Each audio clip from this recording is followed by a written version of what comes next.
কাকের মুখে রটল খবর বনের রাজা বাঘ মরেছে। জন্তুরা সব একে একে মরা বাঘটা এলো দেখে। কেউ বলল আহা উহু, কেউ বলল বাঁচা গেছে। কদিন পরে বলল সবাই বাঘ মরেছে, বনের একটা রাজা তো চাই, কে তাহলে রাজা হবে? শিয়াল তখন চুপি চুপি মাথায় দিয়ে গাধার টুপি লাফিয়ে উঠে সিংহাসনে ডাকলো হুক্কা হুয়া রবে, বলল যে সেই রাজা হবে।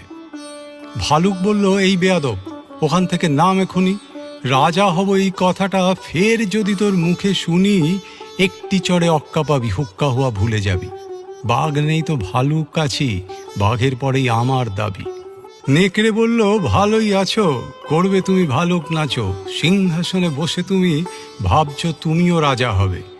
আমি হলেম বাঘের পিসে, আমার দাবি কমটা কিসে, আমায় রাজা করতে হবে।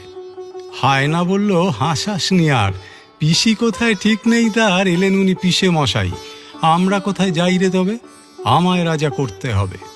বাঁদর বলল ওরে হায়না, জুড়ে দিলি তুইও বায়না, জানিস তো তুই কেউ তোকে চায় না, ভাগার দিয়ে লেংচে চলিস, রাজা হব তুইও বলিস।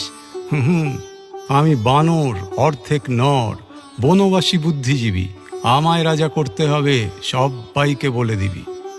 শুয়োর বলল বাঁদরামি রাখ, গাছে আছিস গাছেতেই থাক, পেটটা যখন দেব চিরে সব বুদ্ধি বেরিয়ে যাবে, আমায় বেশি ঘাঁটাস নিরে, আমি যখন গোঁ ধরেছি আমায় রাজা করতে হবে।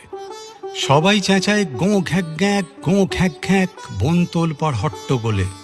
বাদুর তখন উঠল বলে ঘুরে ঘুরে দেখছি সবই, সবাই ভাবছিস রাজা হবি।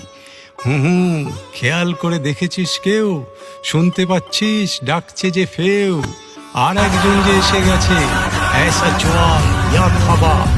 কেউ বললে ওরে বাবা, কেউ বললে পালা পালা, কেউ বললে আং ফুলের মালা, এসে গেছেন রাজা মশাই, সিংহাসনে এসে বসায়, আমাদের তো রাজা সাজা, বাঘই হচ্ছেন আসল রাজা।